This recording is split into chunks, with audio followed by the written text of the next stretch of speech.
মই আবৃত্তি কৰিবলৈ লোৱা কবিতাৰ শিৰোনাম ফুলকুঁৱৰী। কবি ৰূপকোঁৱৰ জ্যোতিপ্ৰসাদ আগৰৱালা। মা, মই এটা খুব ধুনীয়া সপোন দেখিলোঁ। আৰু মা, বুজিছ মা, সপোনতে ডাঙৰ ডাঙৰ কথা শিকিলোঁ। বুজিছ মা, দেউতাই যে আনি দিছে কিতাপ, ছবি থকা আৰু তাত যে মা অঁকা আছে আঙুৰ পকা পকা, আৰু তাত যে আছে ৰঙা হাঁহ আৰু হালধীয়া কণী থকা 3টা চৰাই এটা, আৰু তাত যে আছে টুপি পিন্ধা ফেঁচা, আৰু যে মা ছোৱালীজনী পকা কলা নেদেখা ফুলৰ মাজে মাজে নিপুৰ বজাই নাচে, আৰু হেনো কাৰেং ঘৰত মনে মনে সোমাই থাকে। বৰ পুৰণি তাঁত এখনত ফুল বাচে।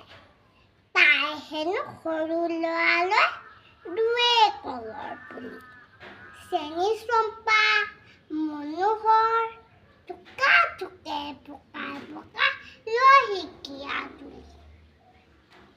মই ক'লো কলাথিয়া খাওঁ, তাই ক'লে ব'লা তেনে গড়গাঁৱলৈ, ফুলকুঁৱৰী বৰ বাৰীলৈ যাওঁ।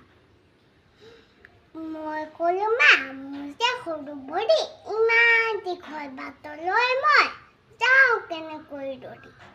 তাই ক'লে মোক ৰ'বা বাৰু আনিমে ৰুপিয়ে, সেই বুলি মা থাপ মাৰি তাই আনিলে ধৰি।